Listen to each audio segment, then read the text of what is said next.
Annenberg Media.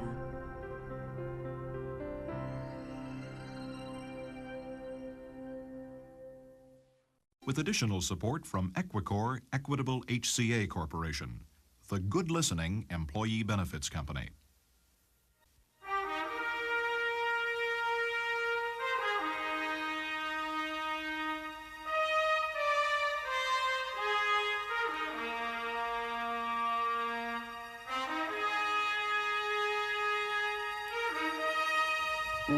We do not all start life on an even playing field.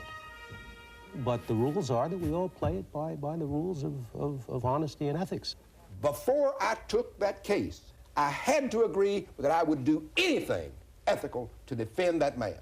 So I'm going to just do the best I can. Is it imperfect? You bet. Is it awful? Well, maybe so. Isn't there a point in a civilized society where one man has to be willing to step outside the system and say, no, I cannot do this because it's wrong? I think we're at that point, which is nice in the sense, ethically, where we don't have the rules to protect us. We have to agonize with ourselves and our conscience.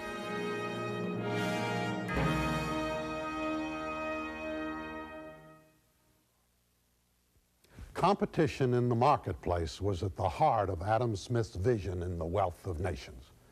But today, one can buy everything from cars to clothespins, but the hottest commodity in the market seems to be no individual product, but entire conglomerates. In the 1980s, corporations are merging with and acquiring other corporations at an astounding rate, and the amount of money involved boggles the mind. From Wall Street to Main Street, the impact has been tremendous. But where immense amounts of money change hands, ethical concerns also arise. Whose best economic interests are paramount? Does the government have a role to play in this game of high finance? This program explores the hypothetical case study of a corporate takeover. Our moderator is Louis Caden. I'm Harry Oldman. Mr. Mercer, one day I call you up and ask you if you'll come up to my office because I want to talk to you about a pet project of mine. We're spending a great deal of money on a long-term research program to develop a hypersonic airplane that will take people from New York to Tokyo in 2 or 3 hours. All of a sudden, I slump back into the couch, and I tell you that I can't feel anything on my left side. My speech starts to slur. They take me over to the hospital, and you get a call from the doctor who says it's too early to tell, but I think it's a stroke. I can't tell how serious. It's now 3:30 in the afternoon. You're getting ready for an appointment that you had scheduled some time ago with Miss Quinn, who's a reporter for a national news weekly, and she asked to come over to talk to you about where Peachtree is headed. Do you go ahead with the interview? We go ahead with the interview, but we avoid what's happened to Harry at this point. Well, let's try the interview. Miss Quinn, do you want to interview Mr. Mercer? Yes, Mr. Mercer. I've come here because I'm especially interested in the long-term research and development program that Mr. Oldman was talking about. And by the way, where is he? I expected him to be here for this interview. He may be back later. But why isn't he here? Well, Harry's got his own agenda. He's not here today. Is there some reason that you don't want me to talk to Mr. Oldman? Well, my time is limited, and we were going to talk about our long-term prospects, and I'd just as soon that we got on with it. Mr. Mercer, you're not going to tell her about Mr. Oldman's condition? Not at this point, because I don't know anything about his condition. The doctor called you and told you it looks like a stroke. Yeah, but he doesn't know either. It looks like a stroke. We'll have to wait till we get a good response. Mr. Beret, suppose you were conducting the interview with Ms. Quinn. You tell her about Mr. Oldman's condition? I would say that he's ill. He's been taken to the hospital, and we do not know the consequences of the event. Suppose Harry, as he went out the door with his slurred speech, said, Mr. Beret, one thing I ask you, don't tell anybody about this. Does that change your mind? No. Why? Because I believe there's an obligation to the stockholder and to the other stakeholders. And as a consequence, I think we must convey that news because it's important news to the organization. I might add exactly on this, if I'd been doing the interview with these two people and then I accepted what Bob said and we went on and talked about R&D, then the story would come out later that he had lied to me and he'd given me false information. I would have a very strong feeling about him and his company and what he said. What about that, Mr. Mercer? Whereas the other side, I wouldn't feel that way. I didn't lie to you. I just did not give you information I didn't have. You did lie to me. I said, where is he? And you completely concealed the fact that he was. I said, where is he? Expected to be here. Oh, well, he'll come back sometime. That's simply totally misleading me, and you did it deliberately. Suppose in the middle of the interview, you got another call from the doctor. You went off into a side room and took it, and the doctor said, that's the diagnosis. It was a stroke. We can't tell how serious. We'll have to wait and watch the next few days. Do you tell her after the second phone call from the doctor? I'm not interested in telling her at this point, no. And so then what will happen is that when it comes out, I will say, doggone, there I was, and here's this story, and it's right in the, it may be in the obits next I know. I don't know what you're going to say, take Mr. Oldman next. And you didn't tell me, and you deliberately misled me. I have a whole different view of how I can trust what you say or your company says in the future. Suddenly we don't get along, Jane. Suddenly. It was inevitable, Bob. Mr. Buffett, if you were a major shareholder in Peachtree, would you want to know this information about Harry's condition? I would want to know. It would depend on a number of other conditions, depend on how important I thought that Harry was to the company. Harry's very important. Well, he's the spiritual leader, identified that way in the community. If he's important, I would want to know. How would you react to Mr. Mercer not telling you? He says he's not going to tell Miss Quinn. He'll probably tell me. He'll probably tell you. Mr. Mercer, is that right? Sure, I'd tell him. If he called you up, you'd tell him. If she calls you up, you're not going to tell her. We had a purpose here for this interview, and I want to see that purpose take place, and I want to see the company's forward plans promoted and developed. You want to use me as a promotional arm and a promotional tool rather than somebody getting out the facts about the company, which is not my interest. I am not your PR department. And Jane, you understood that when we agreed to make the appointment and have the interview, because that was the subject. Mr. Flum, should they tell her Harry's condition? Well, at the very least, I would tell her that he was ill, and I did not want to discuss it any further. And you create legal liabilities if you were to put out false information about it, and you would also create insider trading liabilities if you gave selective persons that information. Because in this particular case, the law and fairness seem to coincide. Mr. Lyman, if Mr. Mercer asked you first whether he should tell her about Harry's condition, what would you say? I'd say you have to say that he's in the hospital or cancel the interview. You can't mislead her. You cannot Why? mislead her. Well, I'll give you two reasons. One is the legal reason that Joe mentioned. The other is that you will destroy the credibility of the company and yourself, and the shareholders will pay a price for destroying that credibility. You just cannot mislead a reporter. Hear, hear. Mr. Pickens, let's assume that Peachtree is a company that you've been following for a while.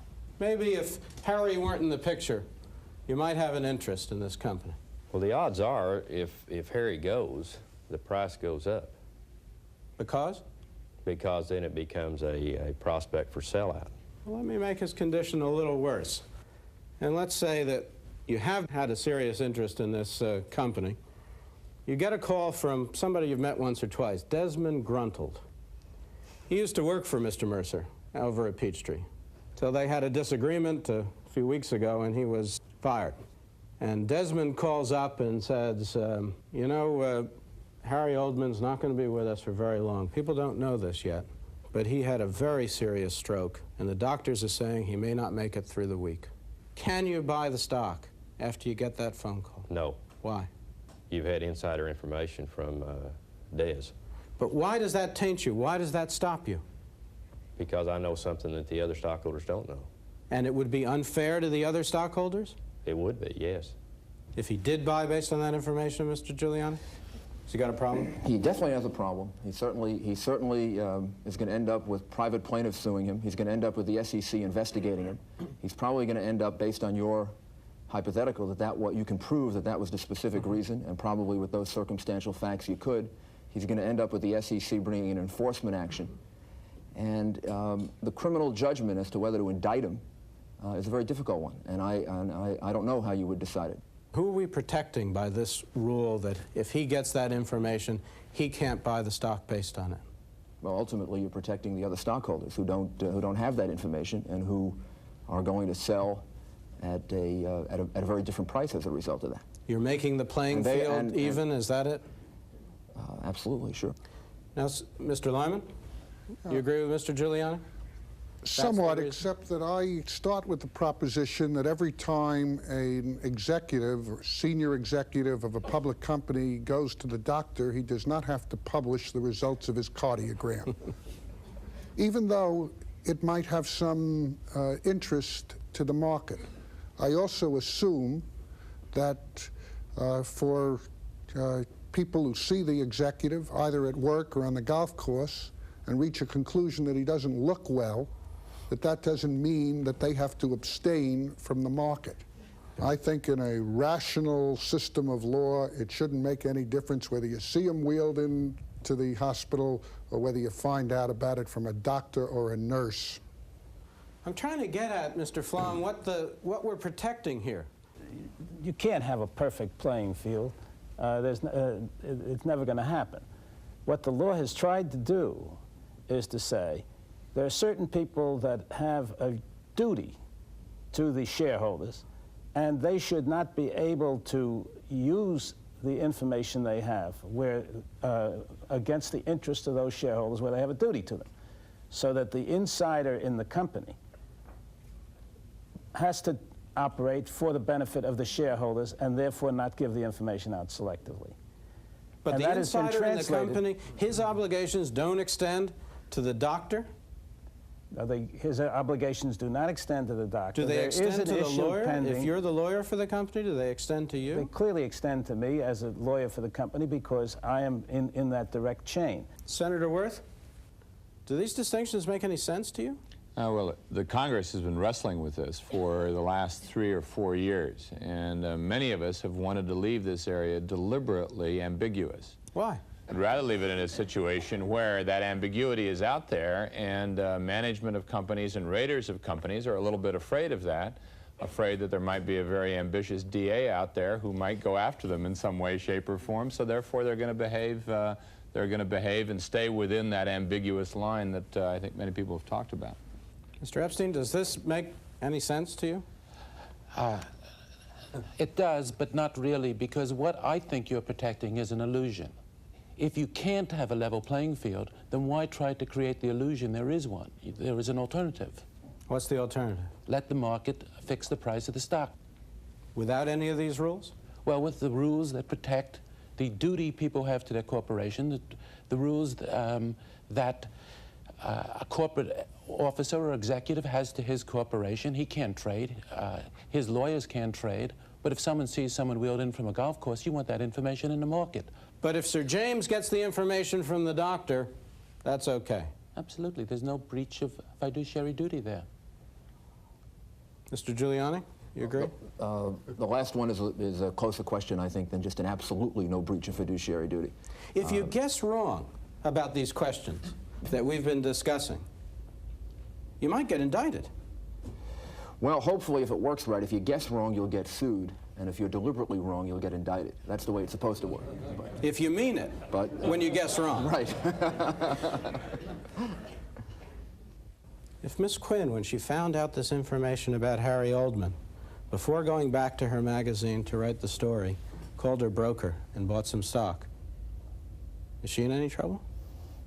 I would say she is definitely in trouble. Again, you have to define the level of trouble. How much trouble? She's certainly going to be in a lot of trouble in terms of civil lawsuits from the people who claim to be on the other side of the transaction. But it sounds to me like she's seriously misusing her position as a reporter if she does that. Ms. Quinn? I would expect to be investigated under those circumstances. I think it's absolute. I don't know if it's illegal or not. This is still an open question, but I think it is absolutely unethical, wrong? immoral, and fattening. Why? Yes. No question about it. My job is to go and do the story and to publish it. I consider that inside information. I consider it totally unethical, and I think it would blow my career, among other things, even if I printed it. It's my duty to publish that information. If I then want to buy the stock, I buy the stock. Your duty to whom? It's my duty. duty. You don't have any duty to the shareholders, do you? I have a duty to the readers, I have a duty to the job, I have a duty to myself, and I simply think it's totally unethical and should never be done. Professor Thoreau? I think we're sounding all terribly Anglo-Saxon. Lots of stock markets elsewhere in the world don't have our insider trading laws or don't enforce them. And I know of no evidence that they have any more fraud than we do. And see, I would square Mr. Epstein's comments, and that is you can't make the level playing field, and therefore what you tell people is this is very unlevel, there are landmines everywhere, and Joe Sixpack doesn't have an equal chance with Warren Buffett. And anybody who tells Joe Sixpack he does is lying to Joe Sixpack. And I think these insider trading laws are basically high-level lying. They're telling the public something that isn't true, and it's more than the illusion. It really is fraud in a very high-order sense, and I think everybody here who's participating in that process is contributing to fraud. If the stock market, if nobody in the stock market had information before anybody else, a real level playing field, there would be no point having the stock market. The whole search for the stock market is to get information ahead of somebody else. That's what the ball game's about. Mr. Giuliani, I think what he's telling you is you ought to go use your resources on drug dealers and mobsters. But it's precisely the same thing. What he's really saying is because you can't achieve perfection, you shouldn't try and exercise some degree of control, so then let it get totally out of control. You don't buy it. It is absolutely these other stock markets where they don't do this. How do you we're more explain? ethical than the Japanese? No, that's absolutely silly. No, we are. Obviously we are. Mr. Giuliani. What you are saying would be suggesting that because you can't stop all people from stealing, you should not have a law against stealing, you should permit everybody to steal. So then everybody could equally steal from everyone else. I mean, that's an absolutely absurd model that you're creating. Let's move on. Mr. Pickens, let's assume that you do have an interest in Peachtree. Why are you in this business of investing in companies, taking over companies? To make money. That's it? Well, that is a primary reason that you would. I see my role as one that I'm a fiduciary. I have to do the best I can with the capital I have available to me. What do you call yourself? I'm a geologist. A geologist? Sir James, are you a geologist too? I'm a grocer. You're a grocer. Is it unfair to call you, Sir James, is it unfair to call you a raider? Is that a name you like? That's one of the things I do. You have any name you prefer? You can choose a name you like. I prefer another name. Yes? Large investor that sometimes becomes active. A large investor. Sir James, when you decide what businesses to be in, though, what are the things that drive you personally? They're quite different things. You can do something because it's a startup. You see an opportunity, you see the right group of people, and you want to back them. That is a startup, and it works or it doesn't work depending on the judgment of the opportunity and the people. But then you have the opposite thing. You have somebody's mistake of the past. And when there's somebody's mistake of the past, the market must be free to clean up that mistake. And let me explain to you what I mean. During the 1960s, the fashion was to conglomerate. That wasn't industry. The purpose of conglomeration was to build big groups by financial use of market multiples. And they couldn't do it in an integrated way because the law stopped it in antitrust, that they had to go out and conglomerate. So they created these extraordinary contraptions of multi-industry companies. They didn't companies that did a wide range every kind of thing. things. They went from making socks to making electronic engines to making aerospace to whatever you like. Anything. These conglomerates didn't work. Now, there are two ways in which you can handle that.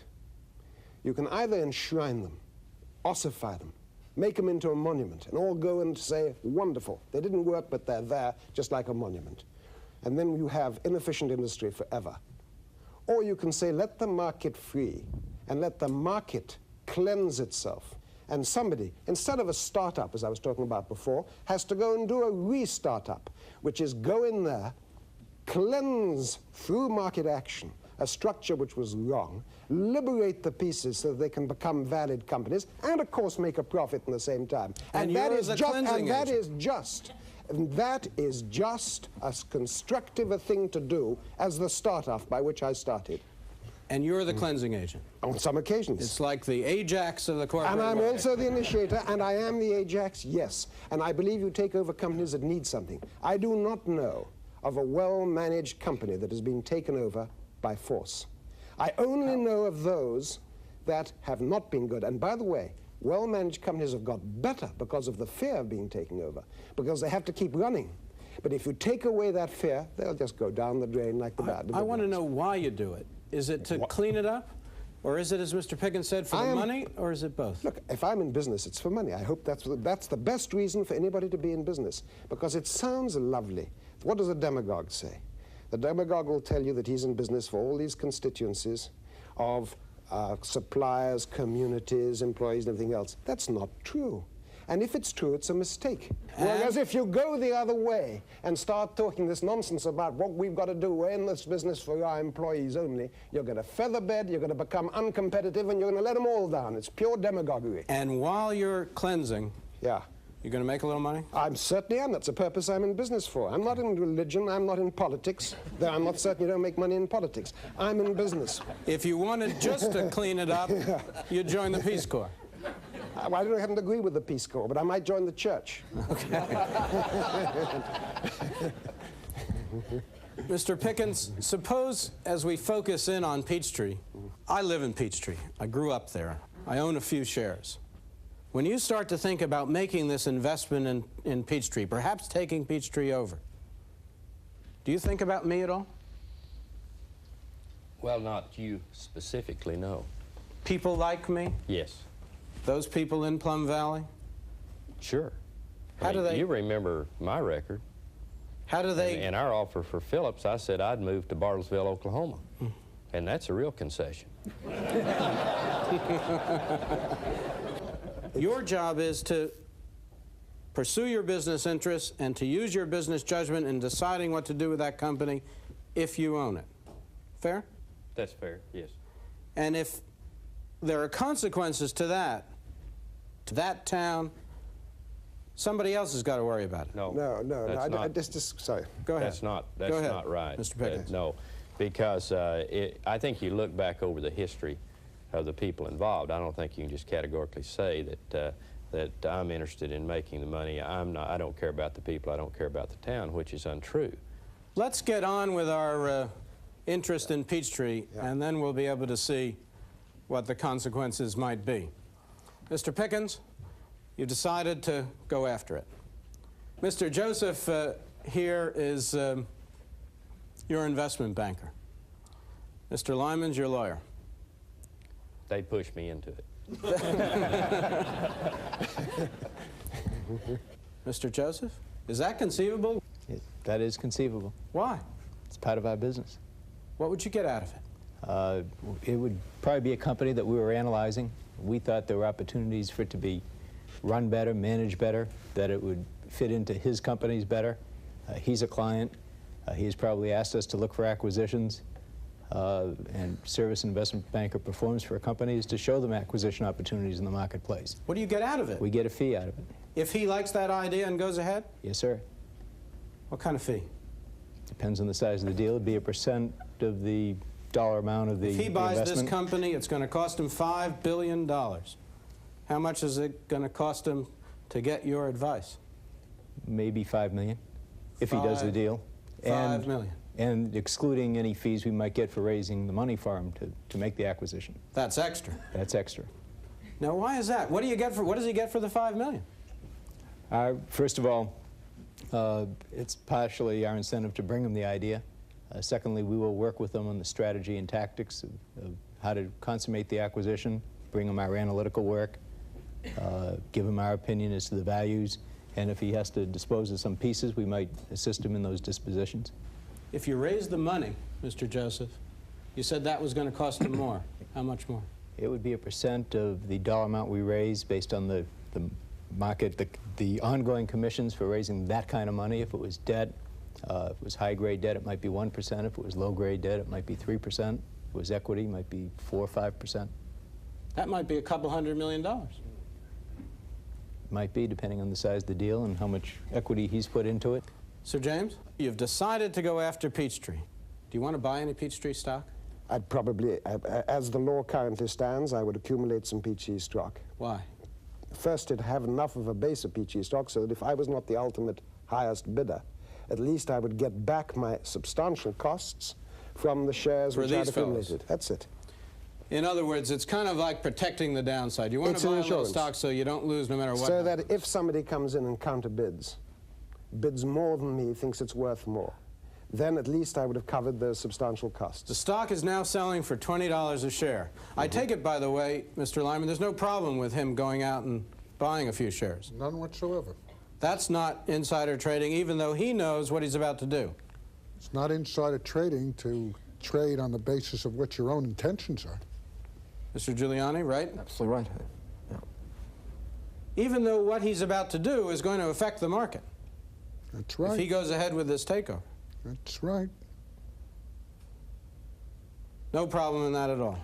Till he gets to his 5% and then has to disclose it all to the market. That's because Congress said after you get 5%, you've got to tell the world that's what the rule is. Congress could have said 2%, 1%, $100,000, but they said 5%. Mr. Pickens, and how are you going to decide whether you go the next jump, whether you go over so you have to tell people that you own more than 5%? Well, the decision would be at that point that we're going to go over the 5%, and we'll file a 13D, and we have the 10-day running time in there before we file a 13D. The 13D is just the document you filed to tell the world that you own more than 5%. That's right. That's what we file with the SEC and what our intentions are.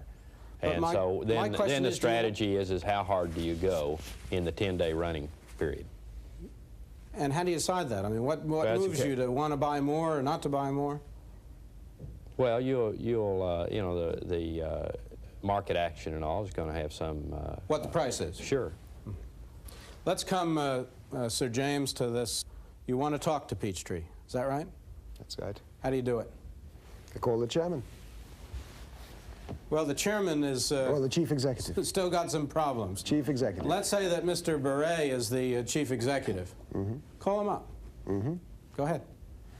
Mr. Beret, I've got some stock in your company. You probably will have noticed that there's been some buying of shares in your company recently. Yes. Mr. Beret, you ready to talk to him? Surely, and I would be shocked if I was surprised because of the communications that are occurring today. Possibly Dorfman had that on his program 6 weeks ago. Let's have the conversation. Okay. So I said, let's meet, and we'd probably meet. Mr. Beret, willing to meet? Yes, we would meet. No doubt. Now you're meeting. Both sides would have been briefed by their lawyers as to what could be said and what could not be said. The ground rules of such a meeting would be that everything that was said in that meeting would appear in a 13D and therefore become public knowledge. And we would have been briefed as what could and could not be said.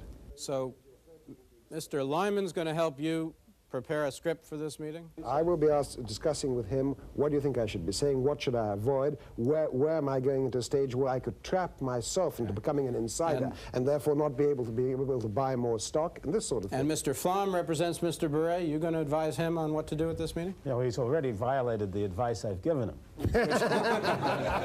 Which is, stay away from that fellow. Which is, when you get that phone call, you ask what it's about and say, I'll get back to you. And then you call your lawyer. You're going to tell him he shouldn't meet? I would tell him I'd like to do some research on who the caller was. I'd like to know a lot more about what was involved. In some circumstances, I might say don't meet unless you get a standstill agreement before you meet, guaranteeing that the people... An agreement that he won't go against you. That he won't go against me and we'll meet in good faith. And people have entered those agreements. On the other hand, if he's already got 4.9%, I might say to Mr. Beret, look, it's too late. You're pregnant, so you may as well go find out the best way. Does it matter who it is? Will you meet with Mr. Pickens and not with Sir James, or the other way around? It could. There are people I would say don't meet with. Mr. Mercer, suppose you're the chief executive. Are you ready to have this meeting after you talk to Mr. Flom and Mr. Goodfriend? You know, like Yogi Berra said, this is deja vu all over again, because I've been down this road. You mean you know one of these fellows? I know one of these fellows, and yes, we had the meeting. You're ready to have the meeting? Yes. Okay. Let's have the meeting. Mr. Mercer, why don't we start out with you meeting with Mr. Pickens? Now, this is the first meeting I've ever had with another CEO. You mean because you don't seek the meeting? Yes, I mean, but nobody ever meets with me.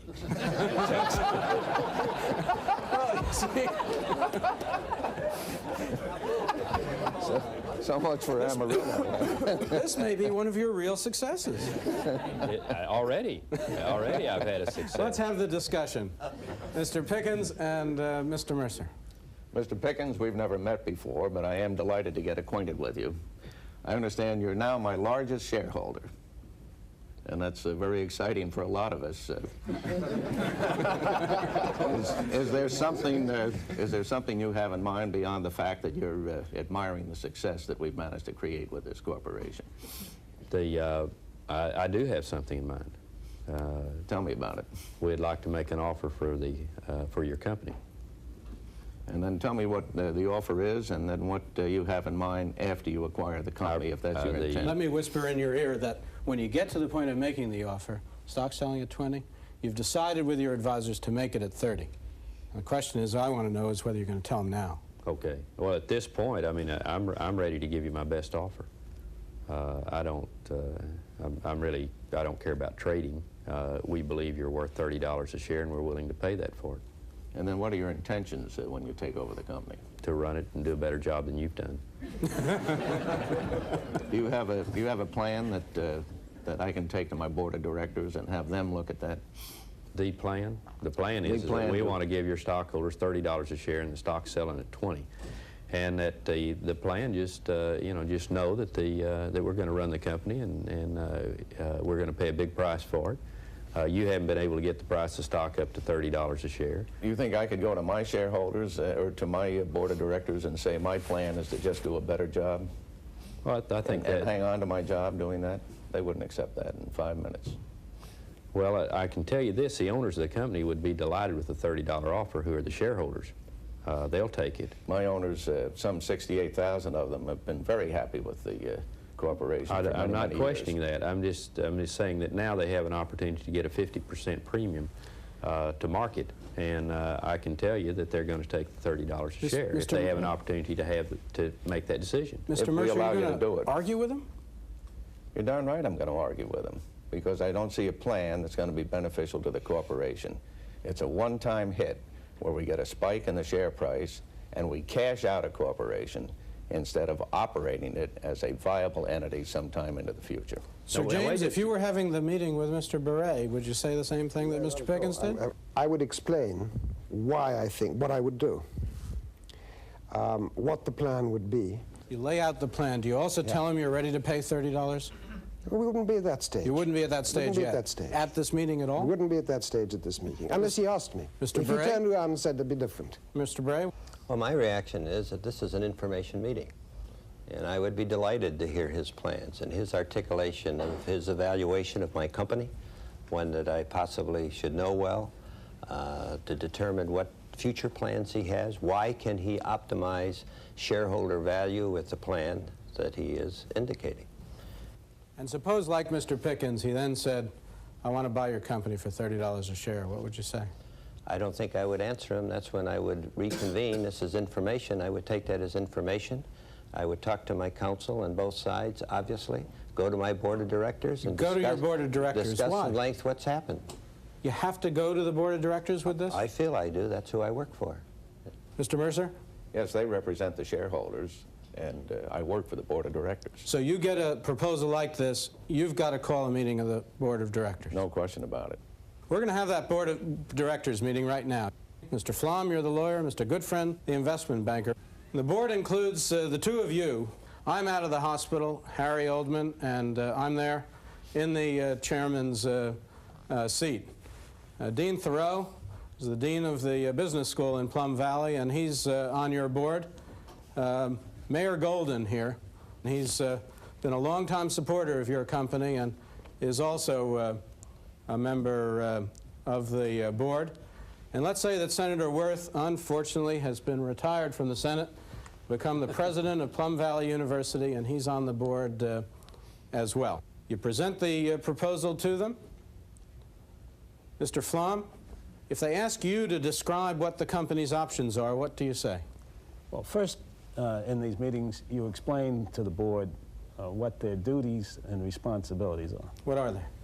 They are to consider the offer in good faith, to consider what the interests of the shareholders are, and you've got to recognize that the shareholders are not a single entity. I mean, there are all kinds of shareholders. You would point out that the investment banker will be advising them on whether this offer is fair, more than fair, or unfair. Now, you know, if somebody offers you just what your house is worth, there's no reason to sell it. If somebody offers you more than it's worth, then maybe you've got a different kind of look. Mayor Golden, suppose you have just retired as the mayor. Still have the same interests in that plant and that community. Still have the same concerns about what Sir James's plans of making this company more efficient might mean for Plum Valley. But you're no longer the mayor, you're on the board. I now have an institutional duty. I have a corporate duty. I have other interests as a citizen, like I have duties as a father and as a husband That's my and as question. a friend. Can you bring those other interests to this board meeting? Well, I'm not unmindful of them, but I recognize that the primacy of my duty is to shareholders, because that is the institutional role that I'm now discharging. And therefore, I can do nothing, in my view, to vindicate those other interests, those other roles that I play, which in any way dilutes or detracts from this institutional obligation that I have as a director. Mr. Flom, is he right? The answer is that he is absolutely right. His first obligation to the shareholder. Yes. Now, there are some states which have now passed laws saying that the board of directors can take into account other constituencies, in which case the decision-making process is different. There are some corporations which have such a provision in their charter, which again would change the thing. Should he be able to come into that board meeting and balance the shareholders' interests against these community interests? I think the answer is the shareholders should have the say, not the board of directors, because the board of directors is in there to mind the store, not to determine whether to sell the store ultimately. Dean Thoreau, what should the rules be? Well, see, I think here Boone is right. There's no evidence that if the current manager of this company gets fired because he's been incompetent, that you're going to close the local facility. And so I don't know yet that I have any conflict between my interest in the local community and my, because as a director, in some sense, I don't have an obligation to the president to preserve his job. Mr. Buffett, if you were on this board and you were a substantial shareholder, what would you want the directors to do? I would look at all the options for the company at that point. It would depend on the shareholder base. It would depend on other people that might be interested. It would depend on what I thought that the possibilities of the company were over a long period of time. And in the end, I would try and do the best thing for the shareholders. But for the shareholders. Yeah. If I'm stipulating that the community is going to be hurt because their plans include closing that plant and they think that's a good business decision, the problem of who protects that community ought to be somewhere else, not in that boardroom. Is that what you're saying? Yeah, I think if you want to put it to the shareholders and say that in making your decision on whether to accept this offer, you should consider the fact that Mr. Pickens' offer closes the plant. And if we continue running it, it won't be closed, and we'd like you to vote on that. Senator Worth, as a board member, what should your responsibility be? I'm not on the board because I'm an investment banker or a very smart lawyer. I'm on the board because I'm president of the university and because the shareholders have some value in my being able to go to Washington and maybe foul up Boone Pickens a bit. There is also a deep relationship between Peachtree and the university and the community. And so I have an obligation, and I'm on the board not only to represent those shareholders, but also to represent the university and the community. I'm not there because I'm a financial guru. I'm there because I represent other constituencies that were referred to early on. As a result, before I go along with whatever this may be, I'm going to want to have whoever it is come in and talk to them, find out, and make my best judgment as to what I think they're going to do. I think there are a variety of other values that are at stake in this as well. So that if you could design the rules, if you could write the laws in the state or in Washington, the laws have been written by this corporation in asking me to come on the board, and so I'm going to reflect my responsibilities not only to the shareholders, but to the community that I'm on the board to represent. Mr. Lyman, what should they be doing in that boardroom? I don't see how a board elected by shareholders can be expected to protect, for example, the interests of a community or the interests in diversity in the economy.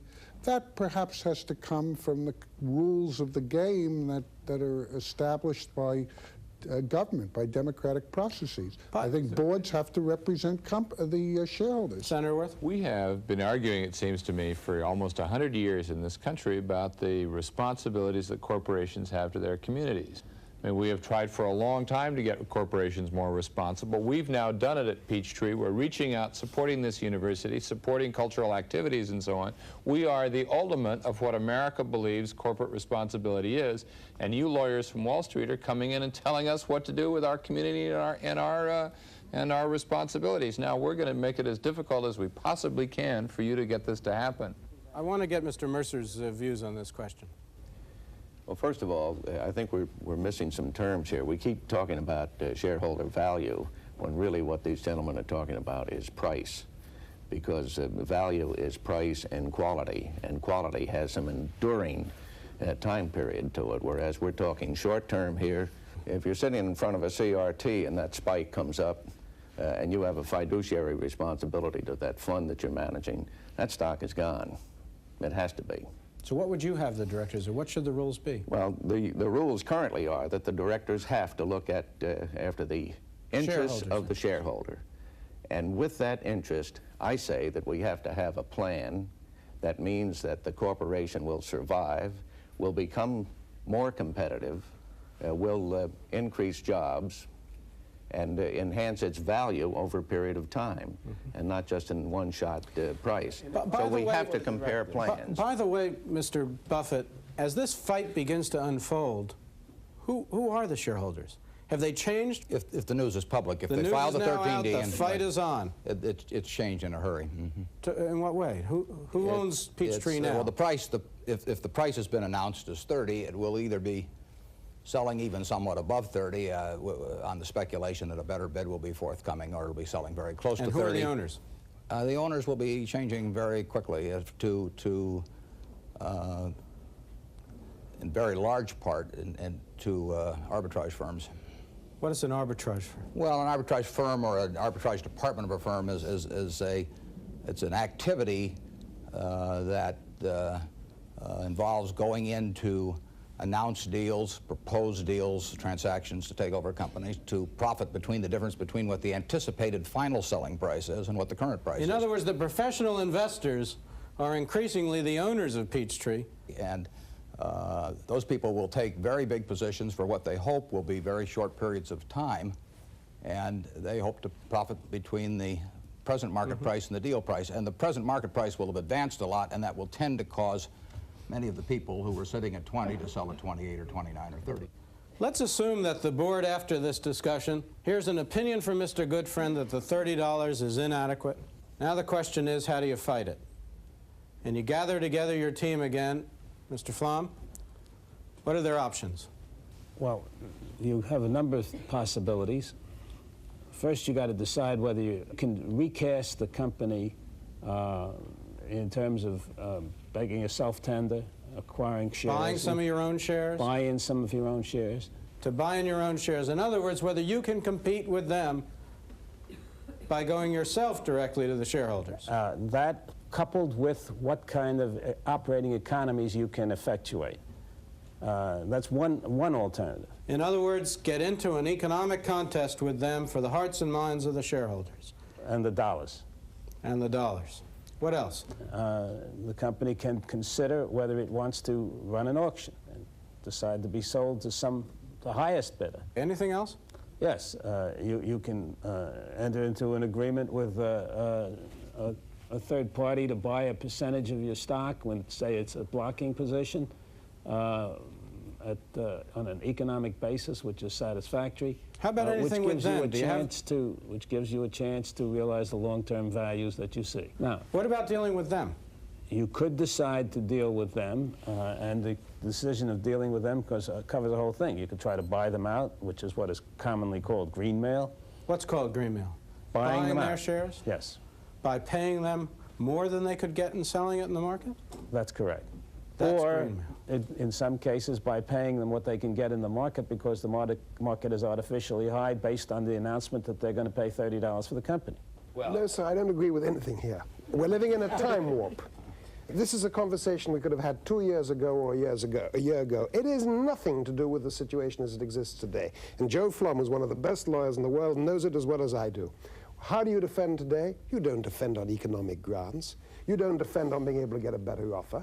You defend by being able to go to Washington and to be able to get the Senate and the Congress, either who believe in the sort of stuff that Senator Worth believes in, which he's just talked about, which is a pastoral America with a little company and the church and the university, and the whole thing is going to stay there and be there forever, and that they don't have to compete with anybody, and that competition is awful, and totally mixing up. Wait a minute, totally mixing up. This is the fundament. The difference between doing business and doing good. Doing business is what gives you the fuel to do good. Don't mix them up. The bee doesn't make honey because he's doing good. He doesn't have soul searching, am I doing good when I make honey? And he's confusing it, and that's why this country is losing its vigor. Mr. Mercer, is he describing your strategy? No, I've got a problem with that whole thing.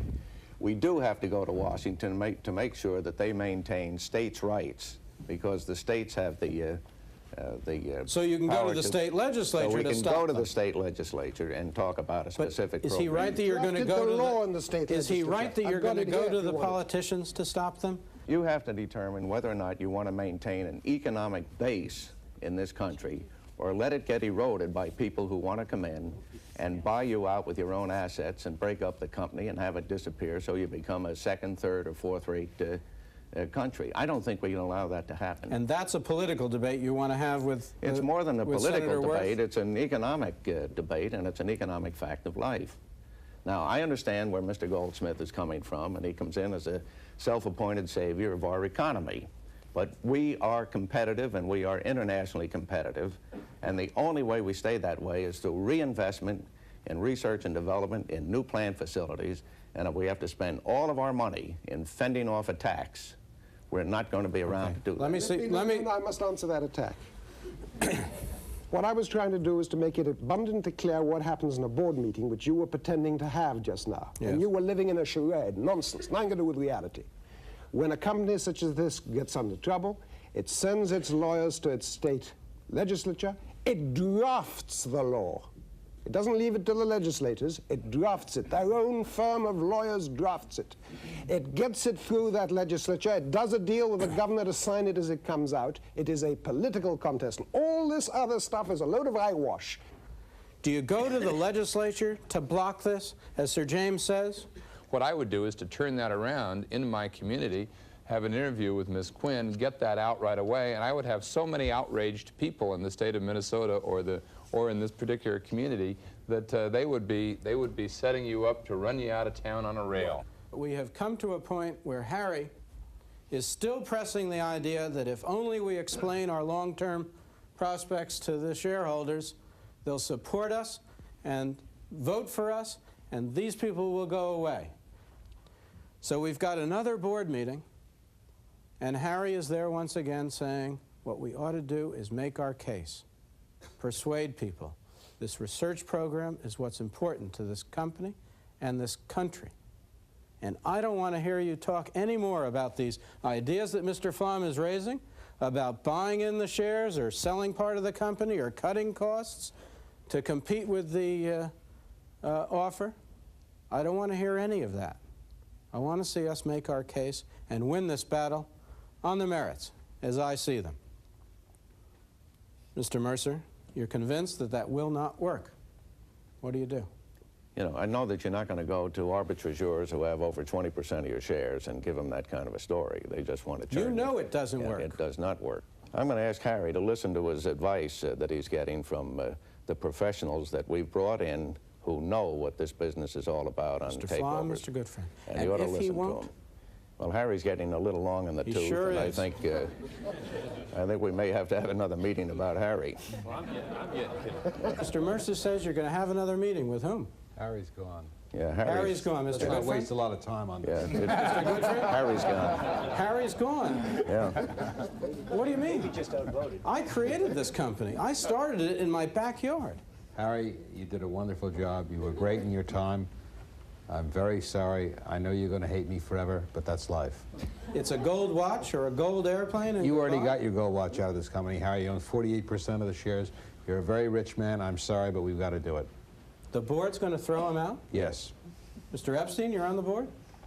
Going to throw him out? Well, I think there's a very deep corruption here because people on the board, on your hypothetical board, have been using the pronoun our company as if they own the company, and then using the resources of the company to go to Congress listening to the strategies so that they could preserve the company, and using the rhetoric of altruism to hide their personal interest. I can't, if you're asking an ethical question, you know, ethics has been lost a long time ago. It's just a question of a tactical strategy for surviving. But is it fair to throw Harry out because he wants to make his pitch on the merits, and these people all say, you're an old goat, you don't know, it won't work? Fairness had nothing to do with it. What does?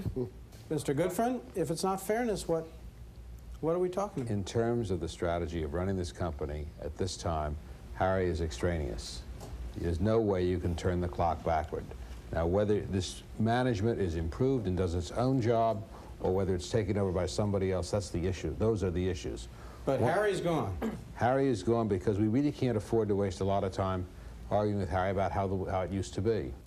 We're now down to the point where the options as we see them are some of the options you described before. Buying in the shares, getting the cash, giving a special dividend to the shareholders, getting the cash either by drastic cuts in the expenses. Right. Cut the research program, reduce some of the benefits, cut some wages if you can, maybe close a plant or two that's inefficient. Shrink down the company. How do you approach that decision? Mr. Goodfriend? Pretty straightforwardly. You look at the record, you look at the people you have in place, you go through the numbers retrospectively and prospectively, and you decide what can you excise to make this a more efficient business, period. That is given to the management. The management presents that to the board argues about it, they discuss it, and then they do what they go on about their business. They choose one of the options. They choose probably two or three. They probably combine them. They probably both have cutbacks, salary reductions, closing of obsolete plants. And in terms of if they decide one of these things, this long-range strategy, is worth paying for, they'll stick with it. Mr. Buffett, if they wind up adopting one of these options, have they done anything different than Mr. Pickens or Sir James would? Frequently, they would not be doing much different. They would have rated themselves, in effect. Professor Thoreau? Well, see, I think the mistake here is to kind of act like one side is good guys and the other side is bad guys. I don't think there are any good guys or bad guys in this ball game at all. We just saw that they would do the same thing. Right, absolutely. And see, that's what all the analysis indicates, that 10 to 15 years later, the companies involved in this kind of behavior look exactly like the companies who weren't involved in this kind of behavior. Their stock doesn't outperform the market anymore on average. Their productivity doesn't grow any faster on average. And so in some sense, you really are playing a management ball game. It makes a lot of difference who manages these companies to the guy who are actually managing them. But if you ask, does it make much difference to the American GNP, the answer is no, with the exception of, are you attracting so much talent into this activity? I mean, there's most people around this table are in this activity, and there are some very brainy people here, and maybe there would have been something they could have done better for the American economy than the activity they're actually in. Like what? They might actually have gone out and invented a new product, built it, a new service, lots of other things they can do. Mr. Joseph, is he right? Basic assumption's wrong. Why? He's wrong. Why? First of all, I don't think that we've got any good evidence. You go back 10 or 15 years ago and you don't have the restructurings to look at. What you had 15 years ago was the conglomeration, and we all agree. 15 years ago, people like yourself told us we're making a better economy, and you can objectively say they didn't. And so then the question is, today you tell me you're going to make a better economy, but how do we know that's true? It isn't true simply because you say it. Mr. Joseph? I think it's going to be better. It's a judgment call, and you don't know. We're talking about the future. My guess is it's going to be better. Mr. James? Well, I think we've proven it here. Listen to what the strategy was. The strategy, the words being used by John Goodfriend, the banker to this company. Cut out the extra overhead. Cut out the companies that are unnecessary. Close the obsolete factories. That's what you want them to do. That was the defense. Now, what happens if there's no one there to prod that defense? Supposing all these managements were enshrined, that no one, you could never get rid of them. They were totally entrenched. Why would they ever have to do that? The only reason that board has considered these things, which they've been paid to do for years, is because they're under attack. Take away, as our politician friends want to do, the capacity to attack, and those fellows will never do it. And you'll have more and more obsolete factories, and you'll have more and more overheads, and you'll become more and more uncompetitive, and you'll want to devalue more and more to get competitive. And the plant in Plum Valley, and the people who work there? If it's a good plant, and it's working efficiently, it will remain and become a better plant, because you will have done a remarkable thing, which is marry management and capitalism. Our friend Mr. Berry over there said he was a major shareholder in his company. He is. He was a professional manager, and he's a hell of a lot better professional manager today now that he's a capitalist at the same time. And that marriage is the greatest life-giving thing economy can have. And if you decide that that plant is inefficient, and after you buy the company you close it? Then you have to close it, either modernize it, either make it efficient, or if you can't make it efficient, of course it's got to be closed. And who deals... What are you running, a charity or business? Mr. Beret, well, I think you've presented an enormous dilemma for the CEO of Peachtree, and for me. I was trained that a corporation was a guest in the society to present quality goods at a reasonable cost. We were not trained to react to financial markets and such. We were trying to find a balance between long-term and short-term. We were trying to be sensitive to our communities because we genuinely believed that that would optimize our profits by reacting to those particular needs. Now I have to have the sea a change. I'm in this boardroom. The fact is we must change. And it's imperative now that we find the best solution. And I'm not so sure I would accept Sir James' offer. And I'm not so sure I would accept buying back stock, and I'm not so sure I would restructure the company. But at this juncture, the street is telling us that the trader or the short-term investor prevails, and therefore it's my duty to react to that. As difficult as it's going to be, it must be done. The pivotal concept in the dialogue we've just heard was that of fiduciary. A fiduciary duty is defined as one of trust and confidence, one person acting in the best interest of those he or she represents. Boone Pickens and others argue that corporate management has a fiduciary duty to maximize profits for a corporation's stockholders. Senator Wirth and other panelists argued just as vehemently that a board member's fiduciary duty extends to employees and the community as a whole. In the 1980s, this is an ethical dilemma that must concern all Americans. Next week, we begin the first of two programs that explore life and death decisions and military ethics. Join us for Under Orders, Under Fire.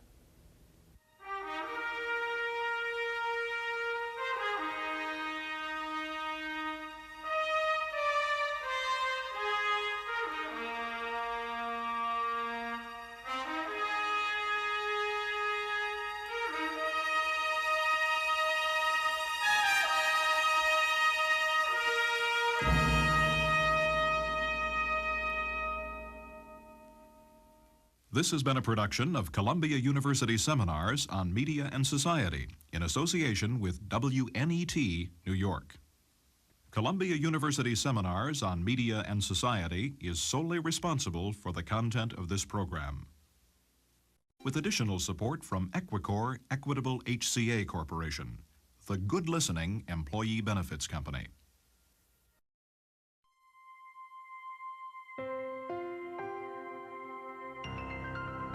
Annenberg Media.